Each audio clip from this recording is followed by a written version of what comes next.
Welcome back. You're still watching the news at 10, coming to you live from Channels Television. And now to take a further look at the issues regarding the reorganization in the PDP, I'm now being joined by the spokesman of the party's caretaker committee, Mr. Dayo Adeyeye. You're welcome to the news at 10. Thank you for having me on the program. Well, since the Supreme Court's delivered its judgment, one would think that the storm was over for the PDP. But looking at the last the debate, or what is playing out right now in the Southwest chapter of the PDP, do you think the PDP is really out of the woods yet? By the grace of God, we're out of the woods. I believe that what is going on in the Southwest is just a storm in a teacup. There's nothing to it at all. What I know is that this party will never again condone acts of indiscipline. Any attempt to bring the party down again or put it on a path of unnecessary litigation will be resisted and will be met with adequate punishment. I know that. But I believe that, the Southwest has always been the hotbed of tension in the PDP. It has always been the most problematic zone of the PDP. Unfortunately, I'm from there. But I believe that we are going to find a lasting solution to the problem of the Southwest. I am encouraged by the meetings we had in the last week with the Oyo State stakeholders, with Osun State stakeholders, and some of the people I've interacted with Southwest leaders. I believe that one way or the other, the problem of the Southwest will be resolved permanently. But what do you think really is the major problem that has brought the PDP into this, nightmare of some sort? I shouldn't don't have the impression that because there is a minor issue in the Southwest, the PDP is in another crisis. We are not by any means in any other crisis. I don't want that impression to go on. And there is no crisis at all. By the grace of God, on Saturday, we are going to have our non-elective convention, and it's going to be a resounding success at Eagle Square here in Abuja. So I don't think there is any crisis. There could be minor disagreement between one or two people, which is not unusual in any political party. You call that minor? Absolutely, it's minor. It's nothing to deal with. It's nothing to worry about, and it's something that we at national level can deal with adequately. After setting up these committees today, where do you see PDP taking? How do you see it taking up shape after now? Oh, it was a carnival today. If you saw the atmosphere, the conviviality, the attendance, the area of personalities that were there. You know that PDP is still the main party in Nigeria. It's still the biggest party. It has a collection of the best politicians, most colorful, most dedicated politicians in this country. And I'm so much encouraged because people accepted to do this work, to serve in these committees, knowing fully well that there is no monetary incentive whatsoever. It's all voluntary work. And that means that people believe in this party, people want to work for this party, people want this party to be revived, people want this party to be put on a path that can lead to success in 2019. So I am very much encouraged. I believe the PDP has really awoken, and there's nothing stopping us. We are going in to a total victory in Anambra election, in Ekiti election, and by the grace of God in 2019 in the general election. Well, thank you very much, Mr. Dayo Adeyeye, for coming on the news at 10. Thank you for having me. The spokesman of the People's Democratic Party's Caretaker Committee. Well, that's it from the nation's capital. It's back to you, Melissa. Thank you, Gloria. Rather interesting conversation.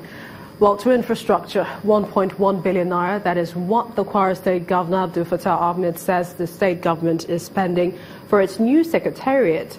Mr. Ahmed says the structure becomes necessary following the increase in its workforce and the need for efficiency. For some time now, civil servants in Kwara State have not had it easy with accommodation in the secretariat, which is meant to provide officers to aid their daily duties. The Governor, Abdul Fattah Ahmed, is aware of that and is making efforts to provide respite. At this official ceremony of the groundbreaking and foundation laying of this new secretariat, Mr. Ahmed wants the civil servants to reciprocate this gesture of the government. Indeed, this ceremony underlines our standing commitment to sustaining and upholding the welfare of civil servants, to reward their hard work and engender higher performance.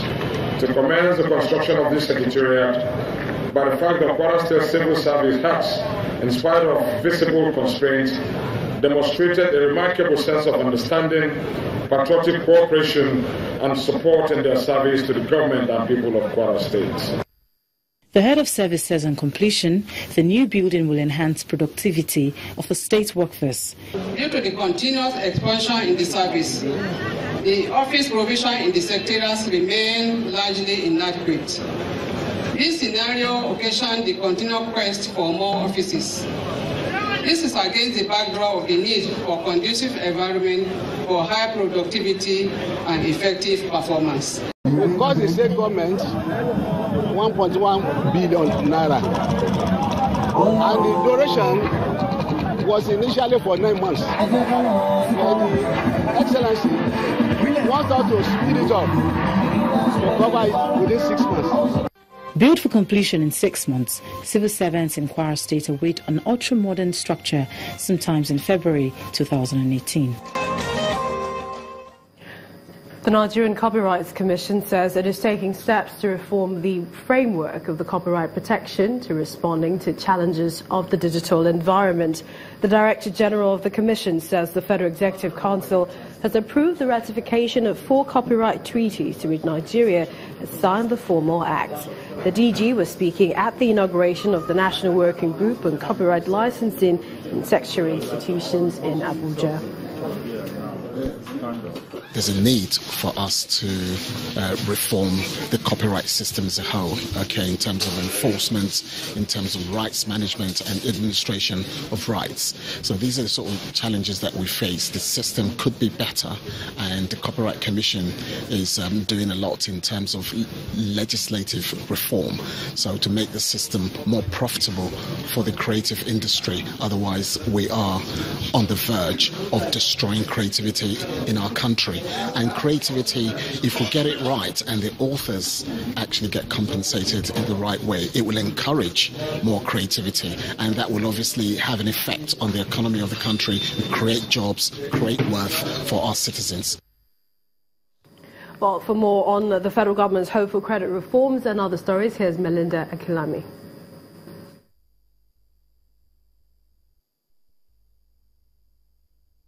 You first. First Bank.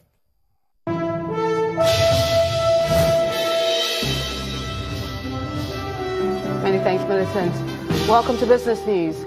2 new credit reform bills signed into law in May are expected to improve Nigeria's ease of doing business ranking next year. This was revealed at a national reporting conference of the Credit Bureau in Lagos. Our correspondent, Tempo Ashaju, reports that the presidency explained how the acts will speed up the rankings. In a bid for the country to achieve economic recovery from the recession, acting President Yemi Osinbajo on May the 30th signed 2 bills into law. They are the Secure Transactions and Movable Asset, otherwise known as Collateral Registry, and the Credit Bureau Services Act. Thank you. At this national reporting conference of the Credit Bureau of Nigeria, the significance of these acts are linked to the business climate reforms of the federal government, targeting an improved ease of doing business ranking. We believe that these reforms will increase awareness as well as increase the utilization of credit reports and scores by banks and other financial institutions. The passage of these 2 acts forms part of the reforms achieved by EBIS, PEBEC and EBIS for the Getting Credit indicator of the 2018 World Bank Doing Business Rankings. The expectation is that it will significantly move the country up in the World Doing Business Rankings this year. On her part, the Minister of State for Industry, Trade and Investments, Mrs. Aisha Abubakar, explains the expectations of the government from the Credit Bureau. We envisage a dramatic improvement in Nigeria's business environment over the next few years, with increased cross-border trading, increased productivity across key economic sectors, and an improved business environment that is attractive to both domestic and foreign investors. Eyes are fixed on the prize as Nigeria awaits the next World Bank scorecard expected to rate its effort toward a better business climate. Temple Ashaju, Channels Television News.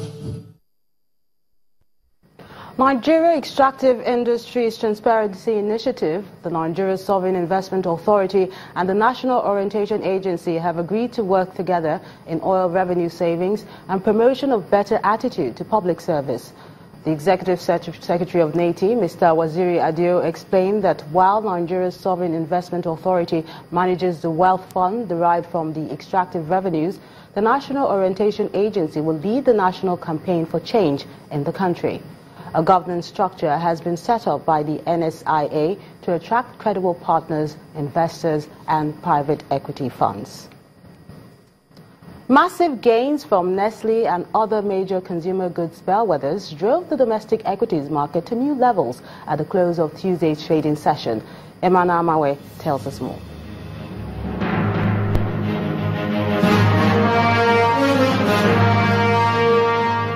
Hello and welcome to the Stock Markets Report. The main index of the Nigerian Stock Exchange is just a shy away from the 38,000 level, after notching up by 1.26% at the close of Tuesday's session. At the same time, the bullish sentiment pushed the market's capitalization up by 164 billion naira above a new level of 13.097 trillion naira. The sixth consecutive rise in the first 8 trading days of August is traced to the strong and only positive 5.36% performance from stocks in the consumer goods sector of the market. Guinness and Dangote Flour led 29 other gainers by more than 10% price rally, while profit-taking was seen in the shares of Morrison, Carverton and 18 others. FCMB, Zenith and Sterling Bank were the 3 major contributors to the total turnover of 218.21 million shares traded today. And those are the day's trading figures. I'm Emana Amawe.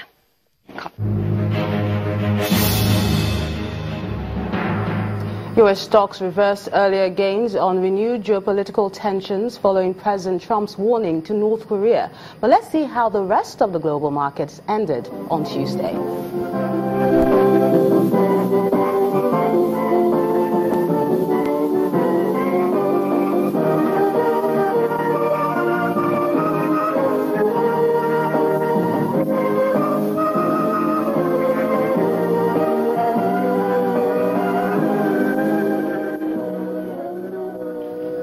That's Business News. I'm Melinda Akinlami.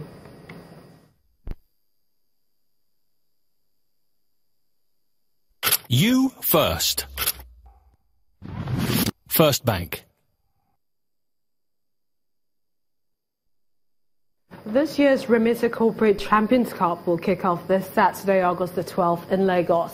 At the draw ceremony, the Managing Director of System Specs, John Obaro, confirmed that the tournament has the potential to build good working relationships beyond the workplace. Officials of System Specs, organizers of the championship, the brand ambassador, participants and the media are here to witness the draw ceremony of the 3rd edition.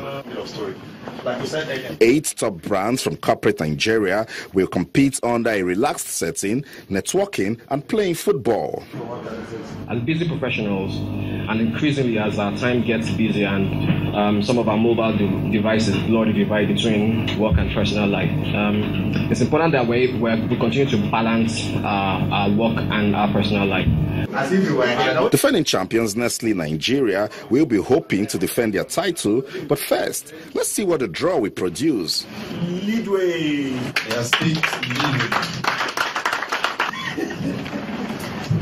Friesland. So it's going to be Leadway Assurance versus Friesland Champion. UBA. That actually represents the biggest draw for this competition.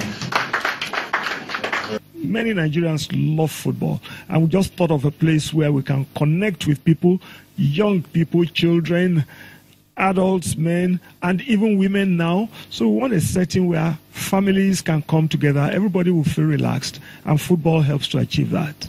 a moment for those daddies that say, look, I used to be a good player those days, but my daddy didn't allow me to play football. I opted that I should go to the university and get a degree. And this will be another platform to have that fun, that those excitements, we derive from watching Champions League, watching competitions. The participants cannot wait for action to commence. For them, taking this trophy to the office explains the true meaning of teamwork. Still ahead on the news at 10, Nigeria's Aruna Quadri seeded #1 at the 2017 IWTF Nigeria Open, which begins tomorrow. That's in sports news. Please stay with us.